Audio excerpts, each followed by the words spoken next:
نحمده ونصلي على رسوله الکریم اما بعد۔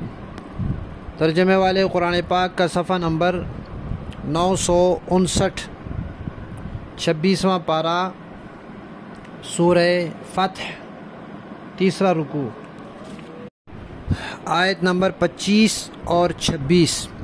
اعوذ باللہ من الشیطان الرجیم، بسم اللہ الرحمن الرحیم۔ هم الذین کفروا وصدوکم عن المسجد الحرام والهدی معکوفا ان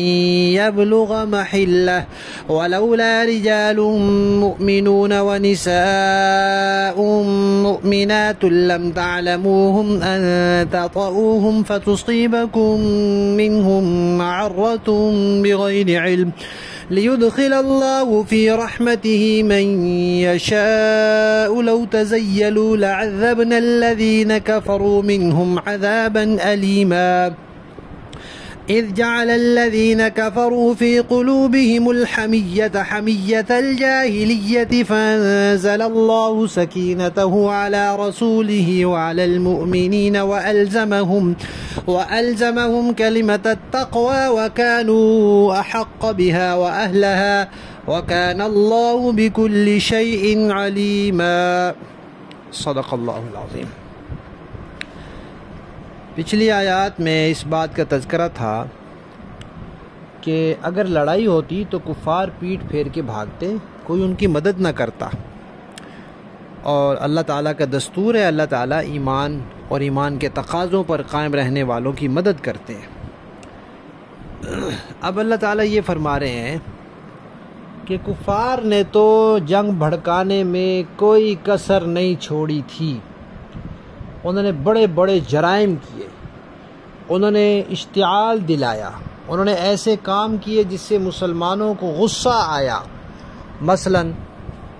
انہوں نے سب کی پہلی بات تو یہ ہے کہ انہوں نے اللہ کے دین کو ٹھکرایا۔ اللہ کا سچا دین ہے، اس کی سچائی کے مضبوط اور واضح دلائل موجود ہیں،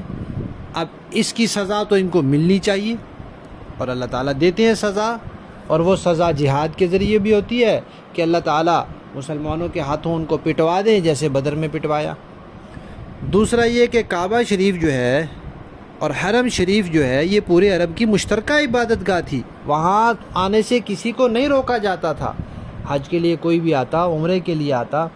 لیکن انہوں نے مسلمانوں کو وہاں آنے سے روکا، یہ دوسرا جرم ہو گیا، اس کی بھی ان کو سزا ملنی چاہیے۔ اور تیسرا، قربانی کے جانور جو بیت اللہ کی نظر کیے گئے ان کو حرم میں ذبح کیے جانا تھا، انہوں نے ان کو بھی روکا کہ یہ نہ مسلمان یہاں آئیں اور نہ قربانی کے جانور یہاں آئیں، اس کی بھی ان کو سزا ملنی چاہیے۔ اب ان سب جرائم اور ان کی اشتعال انگیزیوں کا تو تقاضا یہی تھا کہ ان کو سزا ملتی اور لڑائی ہوتی اور خوب ان کی مرمت ہوتی، لیکن اللہ تعالیٰ نے جنگ نہیں ہونے دی۔ تو کیوں نہیں ہونے دی؟ اس کی وجہ بتائی ہے کہ مسلمانوں کو تو 6 سال ہو گئے تھے وہاں سے آئے ہوئے، کچھ کمزور مسلمان وہاں رہ گئے تھے جو آ نہیں سکتے تھے، یا کفار نے ان کو باندھ لیا تھا، یا ماتحت تھے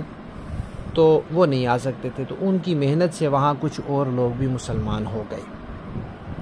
اب یہاں ان کو نہیں پتہ تھا کہ ان میں سے کون کون لوگ مسلمان ہو گئے ہیں، کچھ نے اپنے اسلام کا اظہار کیا ہوا تھا، کچھ نے چھپایا ہوا تھا، اور پھر کچھ لوگ ایسے تھے کہ آنے والے وقتوں میں بھی ان کے ایمان لانے کی امید تھی۔ اگر ابھی لڑائی ہو جاتی تو ایک تو وہ سارے مارے جاتے جن کے آئندہ ایمان لانے کی امید ہے، وہ بھی بیچ میں مارے جاتے۔ دوسرا یہ کہ جو ایمان لا چکے ہیں لیکن مسلمانوں کو نہیں پتہ، وہ اگر زد میں آ جاتے تو وہ بھی مارے جاتے، اور بعد میں جب مسلمانوں کو پتہ چلتا کہ وہ جو ہمارے ہاتھوں مارے گئے ہیں وہ تو مسلمان تھے، تو مسلمانوں کو کتنا افسوس ہوتا۔ تو اللہ تعالیٰ نے مسلمانوں کو اس افسوس اور اس رنج سے بچایا، اور ان مسلمانوں کی جان بچائی، اور جنہوں نے آئندہ مسلمان ہونا تھا ان کو بھی اللہ نے بچایا، تو ان کو ایمان کی توفیق کا موقع مل گیا اور مہلت مل گئی، تو اللہ تعالیٰ نے لڑائی نہیں ہونے دی۔ ورنہ لڑائی ہوتی تو اللہ تعالیٰ فرماتے ہیں کہ ہم ان کو تباہ کر کے رکھ دیتے، اور فرمایا کہ اگر یہ لوگ وہاں نہ ہوتے جو ایمان لا چکے ہیں یا جو آئندہ ایمان لانے کی جن کی امید ہے، یہ مکہ والوں میں رلے ملے ہوئے نہ ہوتے، گھلے ملے ہوئے نہ ہوتے تو ہم لڑائی کرا دیتے۔ پھر اسی طرح کفار نے ضد بازی کی، جب دو فریقوں کا آپس میں اختلاف ہو جائے تو صلح تب ہی ہو سکتی ہے جب کوئی ایک نرمی دکھا دے، کوئی ایک جھک جائے۔ تو یہاں نبی پاک صلی اللہ علیہ وسلم نے پہلے ہی اعلان فرما دیا تھا کہ جو بھی شرط وہ لگائیں گے بیت اللہ کی تعظیم والی میں مان لوں گا، اور انہوں نے ضد کی، اور اتنی ضد بالکل بے جا ضد، اللہ تعالیٰ نے اس کو جاہلیت والی ضد سے تعبیر کیا ہے کہ نہیں جی نہیں، کوئی مسلمان آ جائے گا تو ہم واپس نہیں بھیجیں گے، کوئی یہاں سے جائے گا تو آپ واپس بھیجیں گے۔ کتنی بے جا ضد ہے۔ اور یہ کہ اس سال تو ہم عمرہ کرنے ہی نہیں دیں گے، واپس جانا پڑے گا، بے جا ضد ہے۔ اور بسم اللہ معاہدے کے شروع میں بسم اللہ الرحمن الرحیم لکھا گیا، انہوں نے کہا نہیں، اس کو مٹاؤ، بسمک اللہم لکھو، جو ہمارا طریقہ ہے پہلے سے چلا رہا ہے۔ تو یہ محمد الرسول اللہ کی طرف سے صلح نامہ کہا، رسول اللہ ہم مانتے ہی نہیں، رسول اللہ کو مٹاؤ۔ ایسی انہوں نے باتیں کی جس سے مسلمانوں کو بہت غصہ آیا اور انہوں نے اشتعال پھیلایا، لیکن اللہ تعالیٰ نے مسلمانوں کے دلوں پر سکینت نازل فرمائی، اور انہوں نے جو اللہ اور اس کے رسول کا حکم تھا اس کے سامنے سر تسلیم خم کیا، باوجود کہ غصے میں بھرے ہوئے تھے، باوجود کہ غم سے بیچارے بالکل آخری حد پر پہنچے ہوئے تھے، اتنا غم اور رنج، اتنی پریشانی اور صدمہ اور پھر غصہ،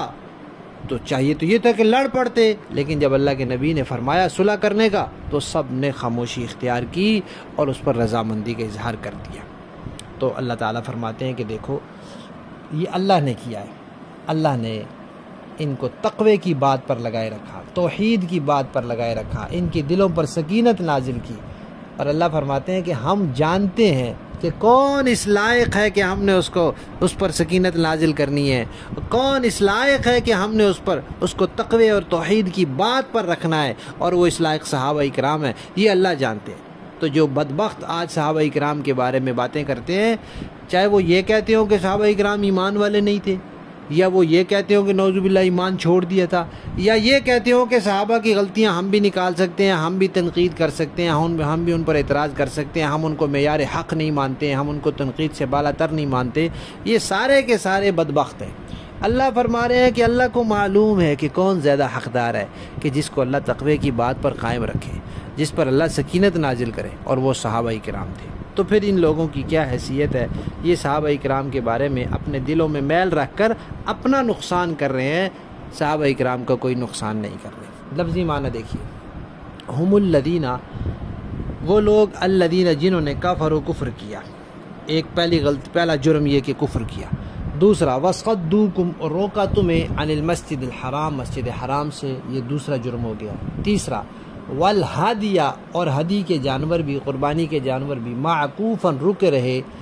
ان یبلغ، اس بات سے کہ وہ پہنچے، محلہ، اپنی جگہ پر جہاں عام طور پر ان کو ذبح کیا جاتا تھا۔ یہ تین غلطیاں ہو گئی، ان کی سزا تو ملنی چاہیے، لیکن ابھی لڑائی کیوں نہیں ہوئی؟ ولولا رجال، اور اگر نہ ہوتے کچھ رجال، مؤمنون، ایمان والے مرد، و نساء مؤمنات، اور ایمان والی عورتیں، لم تعلموہم، جنہیں تم نہیں جانتے، تو لڑائی ہوتی تو کیا ہوتا؟ ان تطاؤہم، تم انہیں پیس کر رکھ دیتے، اور پھر جب تمہیں پتہ چلتا بعد میں، فتصیبکم، پھر پہنچتا تمہیں، منہم، اس سے، معرۃ، صدمہ پہنچتا، بغیر علم، بغیر علم کے، پتہ ہی نہیں تھا تمہیں اور تم نے پیس کے رکھ دیا تو تمہیں صدمہ پہنچتا، لیکن اللہ نے ایسے نہیں ہونے دیا، لیدخل اللہ، تاکہ اللہ داخل کر دے، فی رحمتی، اپنی رحمت میں، من یشاء، جسے چاہے، تمہیں بھی انہیں بھی، تمہیں صدمہ نہیں پہنچا، ان کی جان بچی۔ لو تزیلوا، اگر وہ جدا ہو جاتے مکہ والوں سے، لعذبنا الذین کفروا، تو ہم ضرور عذاب دیتے ان لوگوں کو جو کافر ہیں، منہم، ان میں سے، اور عذابا علیما، دردناک عذاب ہوتا، المناک۔ اذ جعل الذین، جب کی انہوں نے، جو لوگ کافر ہیں، کفروا، ان لوگوں نے جو کافر ہیں، فی قلوبہم، اپنے دلوں میں، الحمیہ، عار، ضد، حمیت الجاہلیہ، جاہلیت کی ضد، فانزل اللہ، تو نازل فرمائی اللہ نے، سکینتہ، اپنی سکینت، علی رسولی اپنے رسول پر، وعلی المؤمنین اور ایمان والوں پر، وَأَلْزَمَهُمْ اور لازم کر دیا، جمائے رکھا ان کو، کلمۃ التقوی تقوی کی بات پر، توحید کی بات پر، وَكَانُوا اور وہ تھے احق بها اس کے حقدار، زیادہ حقدار اس کے، وَأَهْلَهَا اور اس کے اہل تھے، وَكَانَ اللَّهُ اور اللہ تعالیٰ بِكُلِّ شَيْءٍ ہر چیز کو علیمہ خوب جاننے والا ہے کہ کون کس چیز کا زیادہ حقدار ہے، کون سزا کا حقدار ہے اور کون سکینت اور تقوی کی بات پر قائم رکھے جانے کا حقدار ہے۔ باب محاورہ دیکھیں گے۔ هم الذين كفروا وصدوكم عن المسجد الحرام والهدي معكوفا أن يبلغ محله، یہی لوگ تو ہیں جنہوں نے کفر اختیار کیا اور تمہیں مسجد حرام سے روکا اور قربانی کے جانوروں کو جو ٹھہرے ہوئے کھڑے تھے اپنی جگہ پہنچنے سے روک دیا۔ وَلَوْلَا رِجَالٌ مُؤْمِنُونَ وَنِسَاءٌ مُؤْمِنَاتٌ لَمْ تَعْلَمُوهُمْ أَن تَطَئُوهُمْ فَتُصِيبَكُم مِّنْهُمْ مَعَرَّةٌ بِغَيْرِ عِلْمٍ، اور اگر کچھ مسلمان مرد اور مسلمان عورتیں مکہ میں نہ ہوتی جن کے بارے میں تمہیں خبر بھی نہ ہوتی کہ تم انہیں پیس ڈالو گے اور اس کی وجہ سے بے خبری میں تم کو نقصان پہنچ جاتا، تو ہم ان کافروں سے تمہاری صلح کے بجائے جنگ کروا دیتے، لیکن ہم نے جنگ کو اس لیے روکا لِيُدْخِلَ اللَّهُ فِي رَحْمَتِهِ مَن